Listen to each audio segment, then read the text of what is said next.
Cool. Shall we do this? Let's do it. All right, here we go. The Bruce Lee saying, I'm not afraid of someone that has 100,000 kicks. I'm afraid of the man that has one kick that practices 100,000 times. That's me. If you can't train harder than you trained yesterday, go home.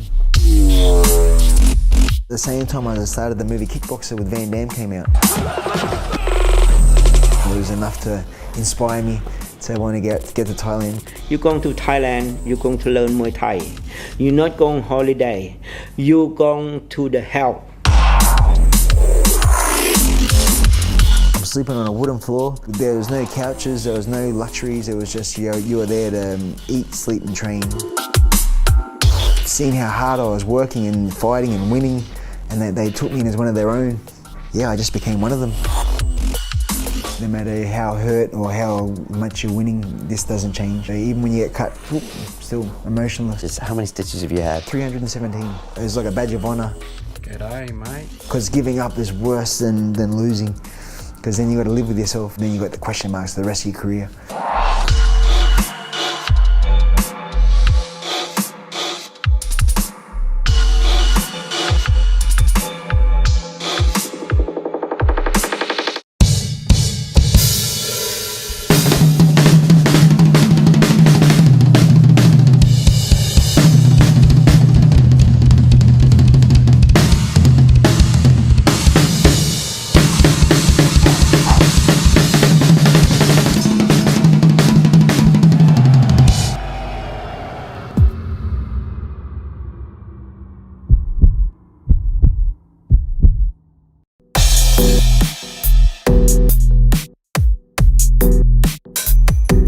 Let's face it, John Wayne Parr is a legend.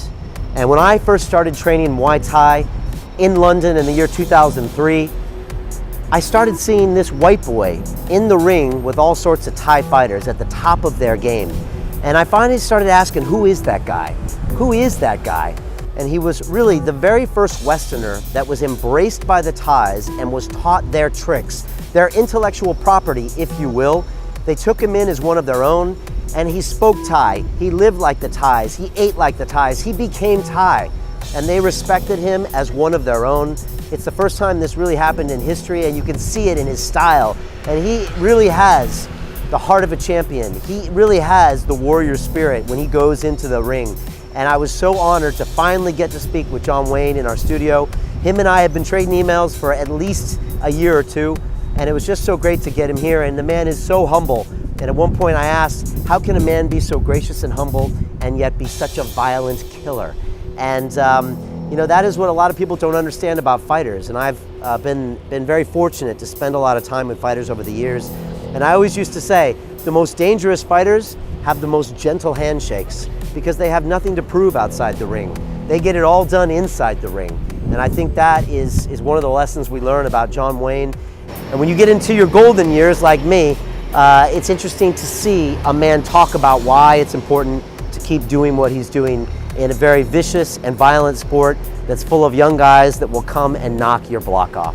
So I hope you enjoy this time with John Wayne. It's a fabulous interview, and he was just so candid. He also has an incredible documentary movie that we'll put links on below. So definitely check that out. And we'll use some of the footage from that in the trailer, so I really hope you enjoyed that piece.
This is London Real. I am Brian Rose. My guest today is John Wayne Parr, aka the Gunslinger, who is an Australian kickboxer fighting out of Boonchu Gym in Gold Coast, Queensland. You are the former 10-time world champion and were the runner-up on the television reality show, The Contender Asia, which I distinctly remember watching.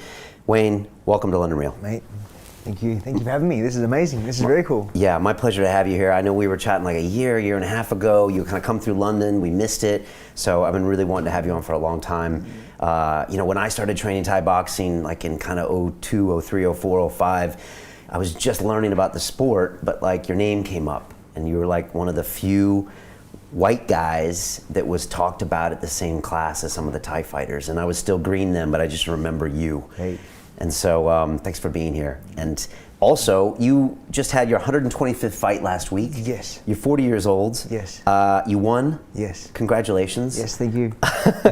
What does it feel like to do that? Yeah, it's amazing. I have so much passion for the sport, and I wanted to ride the wave for as long as I can, be injury-free, get in front of the crowds, and I'm addicted to the crowd, to the rush.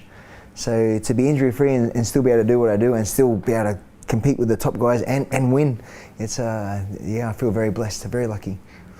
And you retired a couple times. Oh, once. Once, 2013. Yes. Okay.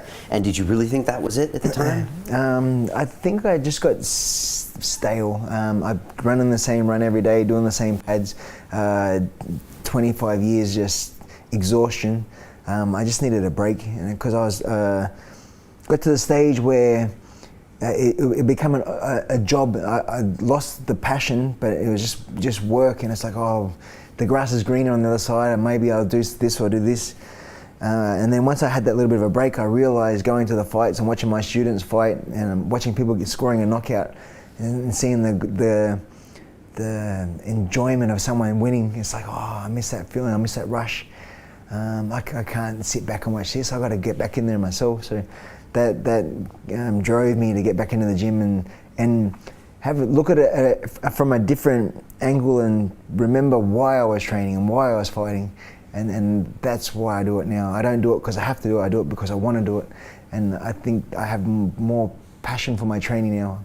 So it's fun. I love it. So you actually needed to take that time off to Yes. kind of fall in love again with the sport. Yes, exactly. Yes, just that little break was that realization of this is what I was put on this planet to do, was to beat people up. Do you think a lot of people do that in their life, where they fall in love with something, they go to do it, and then after a while they forget why they're doing it? Yes. And then maybe they need to remove themselves in order to find out if they still love it. Yeah, I remember being a kid, being a young teenager, and then trying to do a jumping kick on the bag or trying to do something new, and then you'd fall over or you'd look silly, and then you practice and practice, and then all of a sudden you mastered it, and then taking that into your adulthood, all of a sudden it's all business, and I've got to be strong and I've got to be hard and I've got to have, but when you take it back a step and go, well, I want to be that kid again. I want to have fun. I want to switch my legs, and I want to do something crazy, and I want to be silly, and that's when it's fun again. That's when you're pushing your boundaries, and you might fall over, but you get up, you dust yourself off, and you thought, oh, I'm going to jump higher this time. So yeah, it's and then if you can inspire other people to want to have fun, then yeah, the martial arts is such a crazy thing where everyone feeds off. If you have good excitement and good passion, other people want to be in the same room as you, and they want to train beside you, and they want to have the exactly same fun that you're having. So I want to try and spread that love of the martial arts all across the world if I can. You just said the words silly, fun, and love. And when people look at you and look at your record and stuff, I think most people that don't know martial arts that well are like, wait a second, this guy's supposed to be the hard fighter. But you're talking about these concepts like fun and silly. Yeah, I learned a gentleman called Sanchai, who's a really famous Thai boxer. I had all these fights, and I went back to Thailand, and I was getting ready for this fight, and I was kicking the bag, raw. And he just gave me a tap on the shoulder, and he goes, you look so stiff. Have fun. Go back to the old days of being a kid again. And I thought, you're right. What am I? I'm trying to be this. And once I started relaxing and then started to experiment with different moves and then the enjoyment started coming through again. It's like, oh yeah, that's right, I can do this, I can do this. Yeah, and you might what you do on the bag you might not do on the ring, but at least in your head, hey, I can do that. I can take myself out of my comfort zone. I can do a jumping knee or a jumping back kick or a spinning kick and be like a Jackie Chan on the TV. Might not be effective, but at the same time, it's pretty cool when you can pull it off and show the boys and get a bit of a giggle from everyone saying, hey, because this might be, you might not use it at the same time. They might not be able to do it either. So, but if you can do it, go, whoa, look at that. So yeah, I want to be that guy that's like, wow, I want to try and emulate him. I think that silly test is like a good test that everybody should take. Like, if you're not comfortable being silly in what you do, you probably are at that point where you're not enjoying it anymore and you're taking it too serious. And like, I trained martial arts for a long time, and like lately, you know, I've been doing breakdancing and stuff. And I think sometimes you do martial arts long enough, and as a young man, you're like, I gotta be tough and I gotta be hard and I gotta kick the bag in this way only. And so for me, this new movement, I feel like I can kind of express myself a bit more. Yes. That I was felt limited a bit, I think, when I was fighting, and maybe it's just because I hadn't snapped out of it. But it should be fun, right? Yes, I'm very lucky. I have very good pad holders where nothing's called. So they hold the pads and I'll throw a punch and they'll catch it, or I'll go punch, kick, and they'll catch, boom. So they can read my body language, but without it saying. So I create my own combinations, and knowing that my pad man's going to be there. So I like to call it, because it's a martial art, and then I believe that when I'm doing the pads, I'm creating my own blank canvas. So I want to create a masterpiece every time I'm doing the pads. If people watching, they're like, whoa, I can't. My paddler is amazing. His name's Kevin Dick from New Zealand. And then I can go from left to right, the double left to triple, and then jumping, and he's like an octopus. He's got 8 limbs, he can catch everything I throw. But instead of being that same pattern, boring routines, today I might go 1, 2, 3, and then tomorrow I go 1, 2, 3, 4, and then I might 1, 2, 3, 3. And every day I'm throwing something new to try and, it might work, it might not work, but unless I throw it, I don't know if it does or not.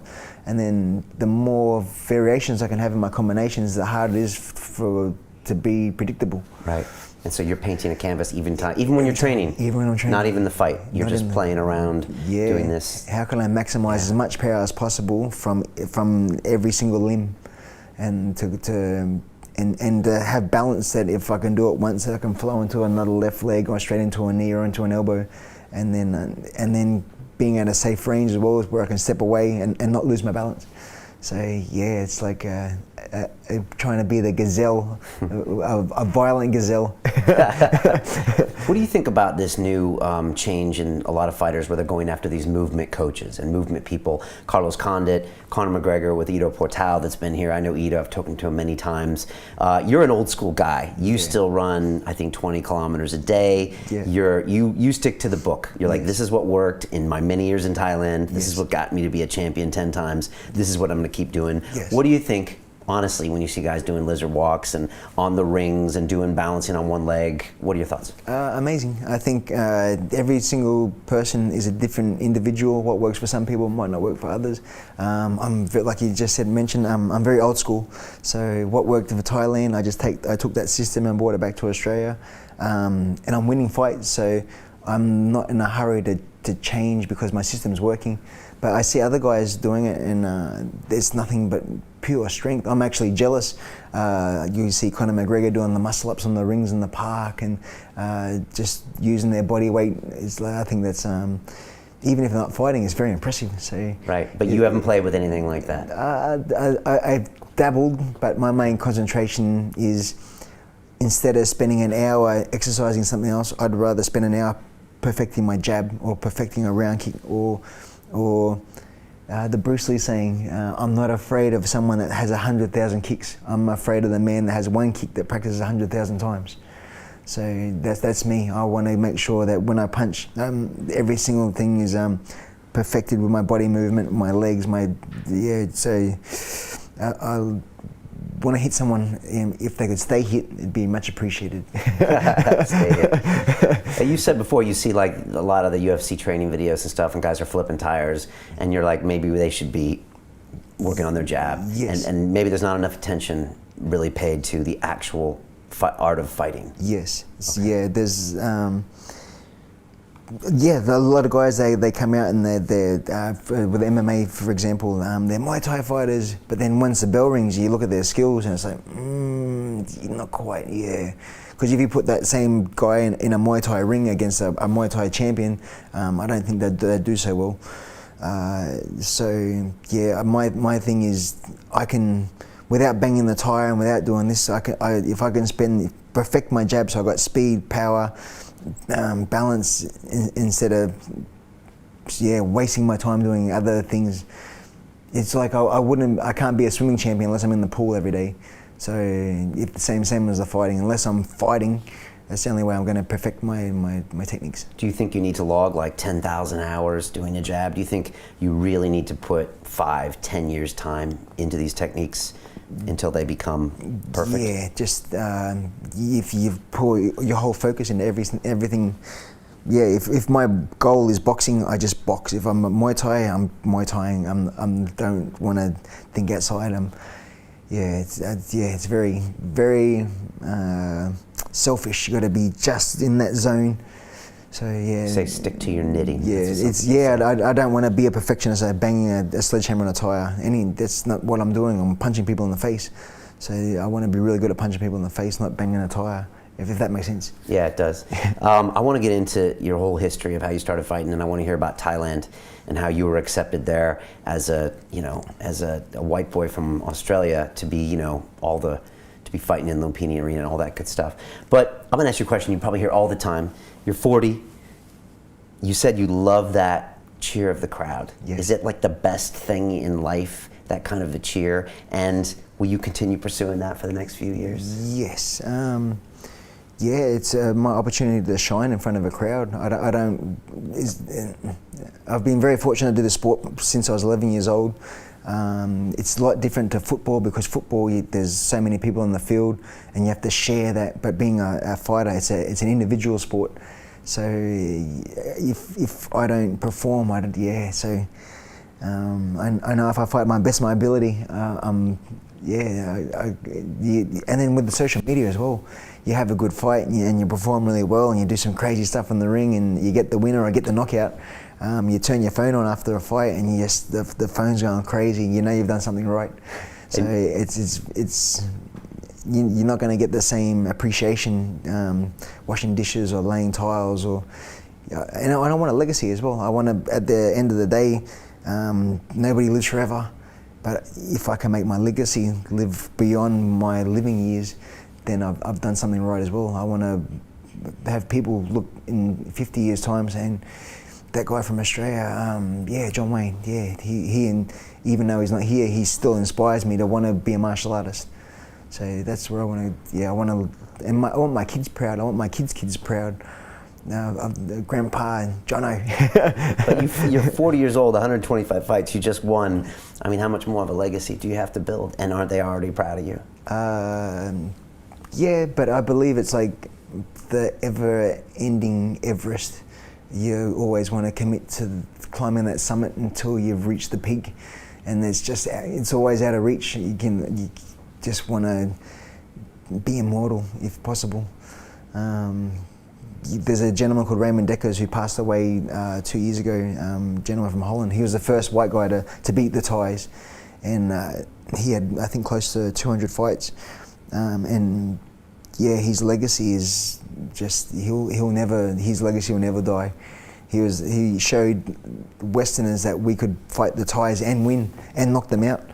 And he inspired a generation, and now that he's passed, hopefully I can be that next guy that's going to inspire the next generation after me. So. And yet, as a fighter, all fighters see some fighters retire too late and some fighters retire too early. Yes. And I'm sure you've seen people where you're like, okay, it's time to hang it up. Yes. People in the UFC and in fighting. Yes. And yet now you're kind of into that period where 10 years ago you didn't really have to think about it. 5 years ago, and now it's kind of like, okay, a few years, it's hard to say. Yes. How do you deal with that being in the moment as well? Yeah, I still have the passion. So every morning I wake up at about 5:30, I have my coffee, and then I can't wait to put my shoes on to get out on the road for an hour. I love hitting the pads. I get such a buzz for the rest of the day once I've had my morning session, teaching classes, and then back in the afternoon to get in there again. So some mornings, because I'm very lucky, I live on the Gold Coast and it's the beach. So I run around and every single day I appreciate the view, I appreciate the waves coming in, seeing the surfers going out there as I'm going down the road, saying good morning to all my usual people. And there's no place I'd rather be than in that moment in time. There's no distractions. I just love every second of what I do in my life. So I'm very fortunate to live my dream every day. And then the thought of having to retire and to stop that routine, it really scares me. Because I'm very lucky that I make a good money from it. My family support me. They get out there, go out and train. So I have the 100% from my kids and my wife. So which is crucial, right? Crucial. If you're fighting the opponent in the ring and your family, you probably know guys that are fighting their girlfriend and fighting the opponent. Yeah, that doesn't work out, right? So I've got 100% support at home, and then from just my friends and family, everyone wants to see me succeed. So it just really scares me, the idea of having to one day hang them up. And then holding pads in the gym's fun, but it's not fighting. It's not walking in front of that crowd. It's not feeling the rush of winning, of being handed the belt or handed the trophy or handed the check. So yeah, it's like, it gives me the heebie-jeebies even.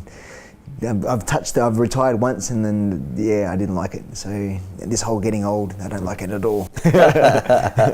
Yeah, I think when you get older, I'm 45 now, you just have to come up with new tricks, that's all. Yeah. And your body doesn't want to do this, all right, let's go do this, let's do this, let's do this, watch our diet a little bit more. So yeah, you just got to come up with new tricks. And then starting the sport, I was 11 years old, and now being 40, so 30 years of doing running, pads, sparring, living this lifestyle, and then not to have that anymore is very daunting. Right. Well, if you're enjoying it that much every morning, and you speak of it the way you speak of it now, yes, it would be crazy to stop doing what you're doing. So you got to keep doing that. Yeah. Talk to me about Thai boxing. I mean, why? It's not obvious that you would have gone this way, and yet it really captivated you. And you ended up moving to Thailand, and a lot of people are watching wouldn't even understand really the details of what Thai boxing is. So when you have to explain to people why you took that path on the journey, what do you tell them? So what happened when I was very young, I think from the time I could walk, my earliest remember is watching Monkey Magic on TV. So I had this passion for martial arts. This guy had this stick and he was catching clouds, and it was just the idea of fighting multiple opponents. And then the Karate Kid came out, and I just wanted to be a martial artist. I didn't know what martial arts, I just wanted to be a fighter.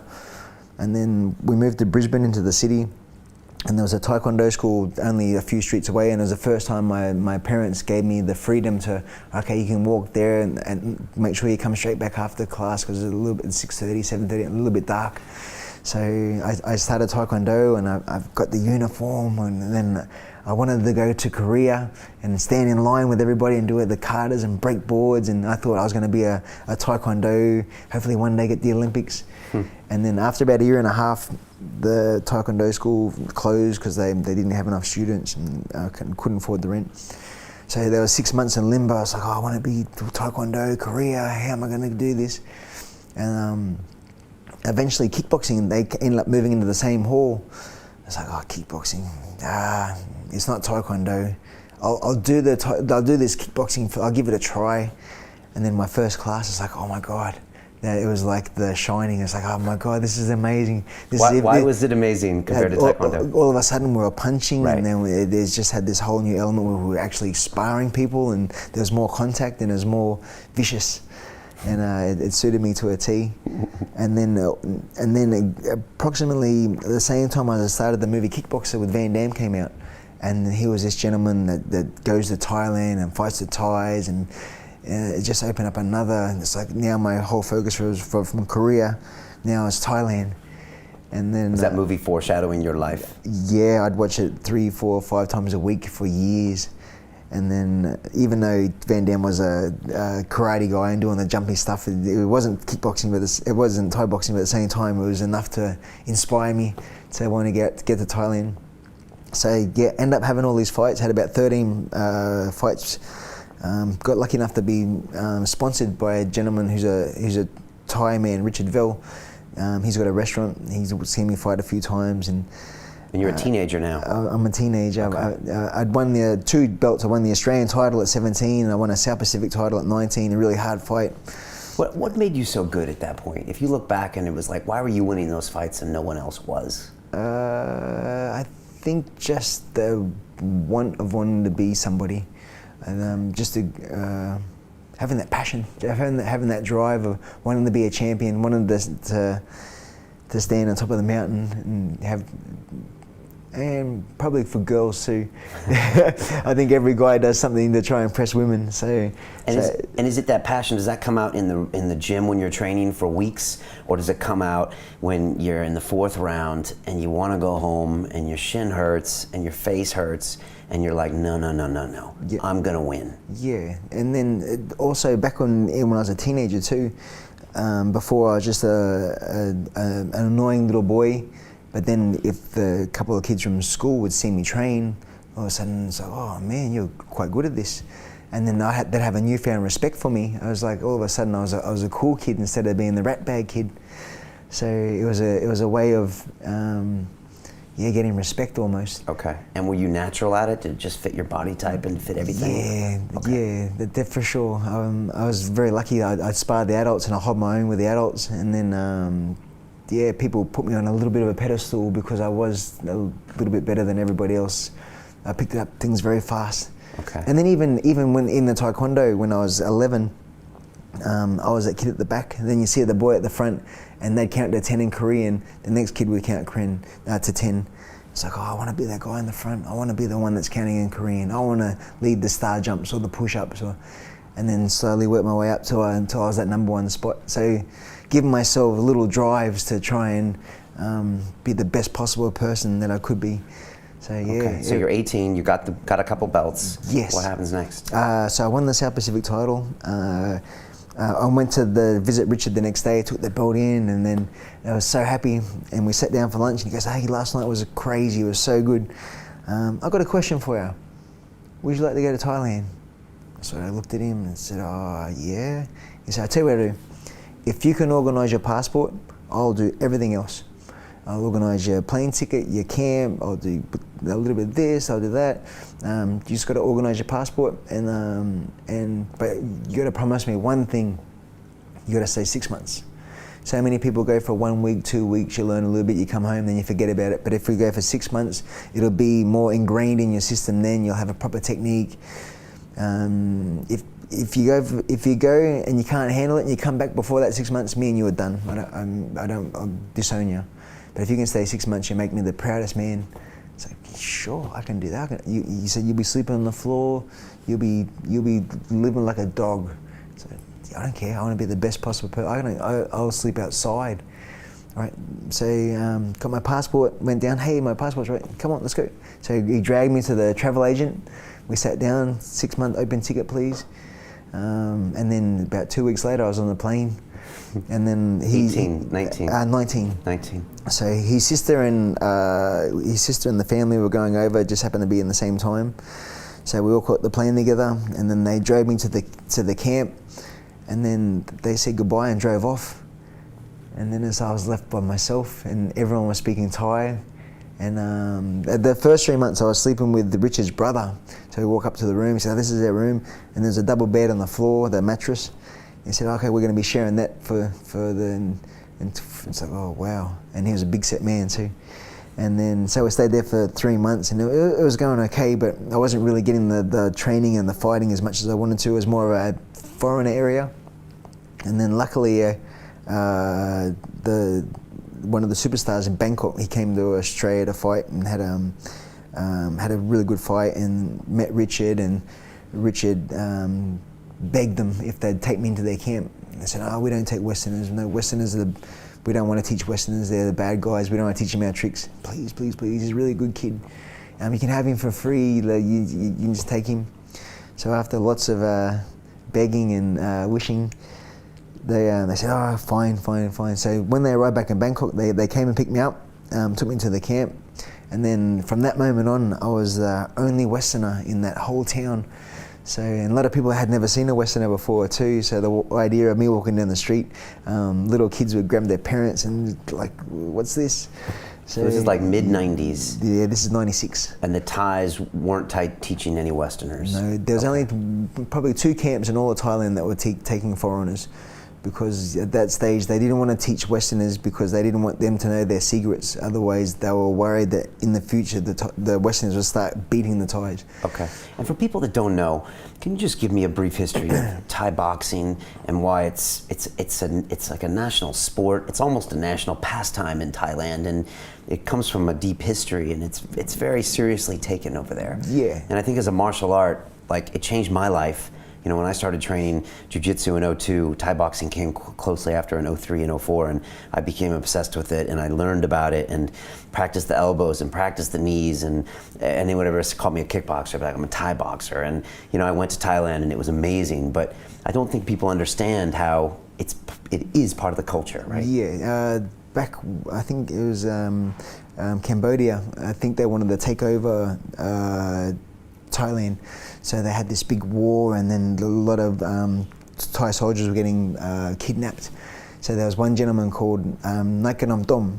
So he got kidnapped, and when for the it might have been Burma. Sorry, Burma. Yeah, Burma. They for the entertainment of the king, he'd send the soldiers out and then make them fight to their death. So that and then the king would watch. And then there's one gentleman called Nakanom Dom. He's gone out, and before the match started, he said a prayer, and he did a dance, and he asked permission from the gods to give him strength. And then he's gone out and he's won the first fight. He's killed the guy, and then they sent another guy, and he ended up killing, I think it was 9 or 10 guys in a row. And then the king was so impressed that he allowed him his freedom. He said, yeah, it blew his mind. So when he got back to Thailand and they told the story, and then he became this legend, and then they got him to teach the Thai army these Muay Thai secret techniques. And then from then on, the legend grew, and then the sport grew, and then the war was over and Thailand was safe. And then from then on in, it became the national sport. And then slowly they started incorporating using boxing gloves to make it safe, and they started using a ring. But, okay. And that was like 1,000 years ago? Yeah, and this is all from one guy called Nakanom Dom. So that's crazy. And that dance you talk about before is now the Wai Crew. The Wai Crew. Which you threw in a gun draw from the hip. Yes. Which is how you kind of were the gunslinger and John Wayne Parr. For people that don't, I mean, so a lot of people will know, Westerners will know like a kickboxing fight, or even an MMA fight or UFC. But when you go to Thailand, you realize that there's the ceremony is a big part of it, and that each fighter does this sacred dance, really, where they're asking for help from the gods, and sometimes they're cursing their opponents a little bit, and it's a big deal. And there's also music during the whole performance, and it's really intoxicating. My first time was in Lumpini Arena. I flew from London to Bangkok, and we got there really late, and I was like, no, we got tickets, and we went down there, and I saw it, and the music was playing, and it was just crazy to see, and these 13-year-old kids were fighting, and it was beautiful. But it's different than what most people know as, say, a boxing match, right? Yeah, there's a live band too. So in the stadium, there's a guy with a flute, guy with cymbals, a guy banging a drum.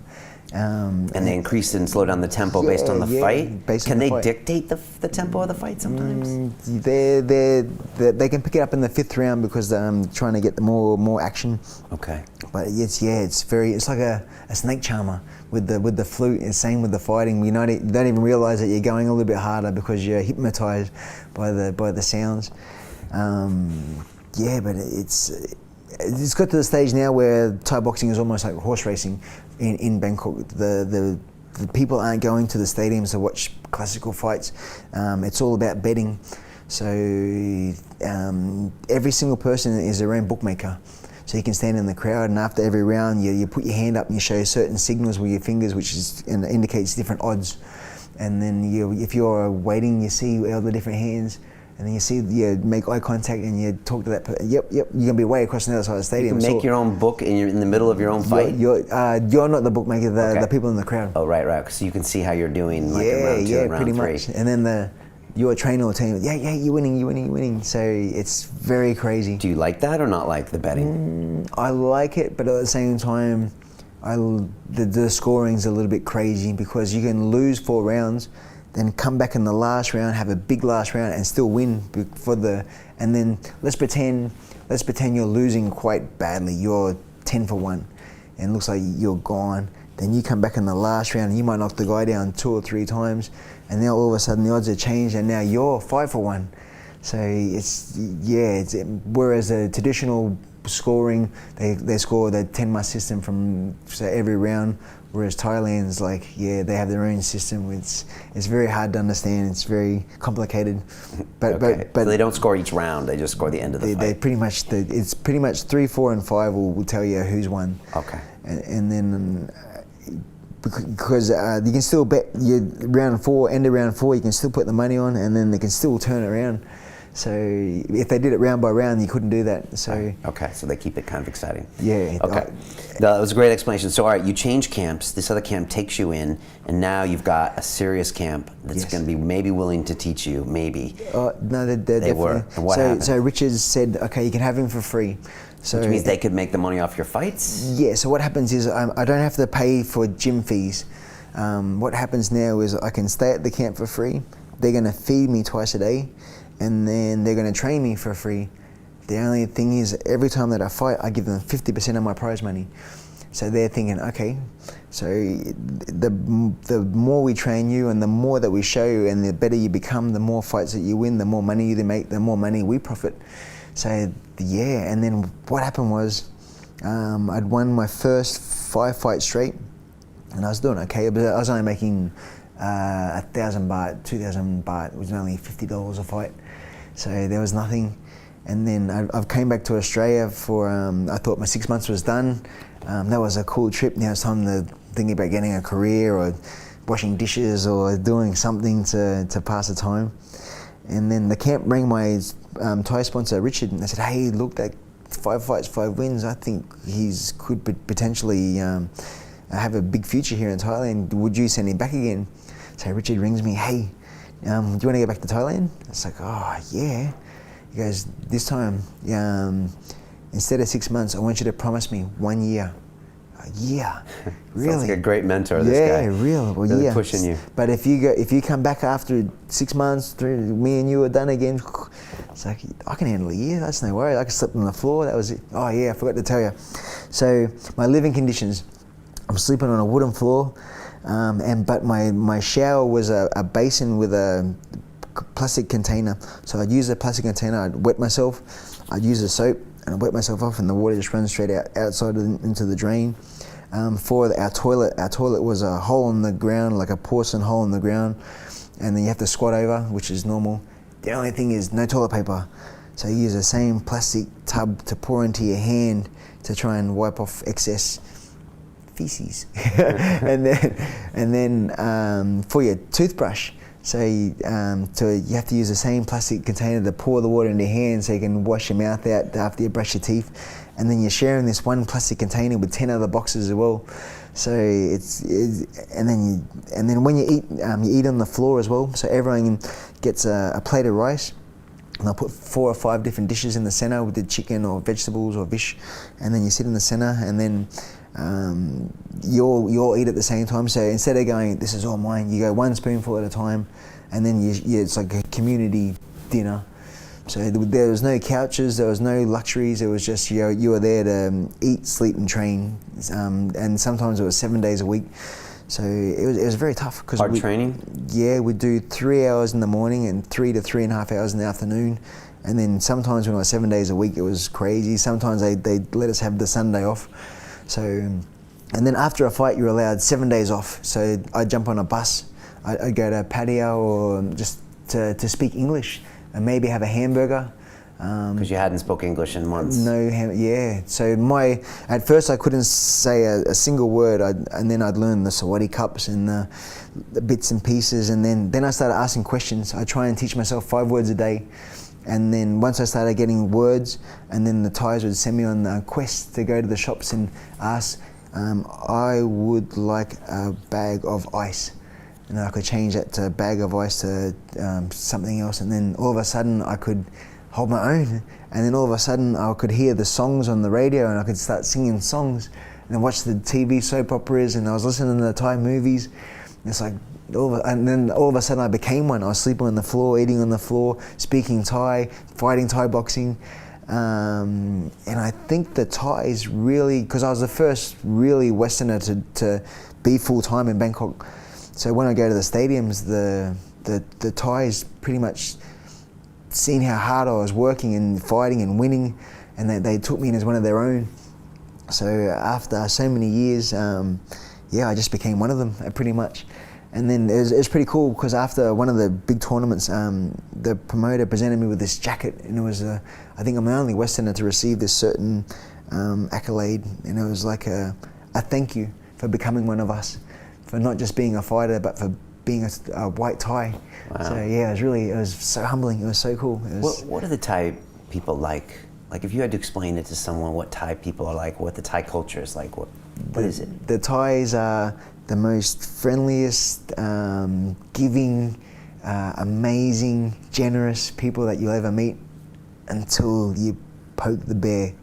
And then once you poke the bear, then they become the most evilest, sadistic, ruthless.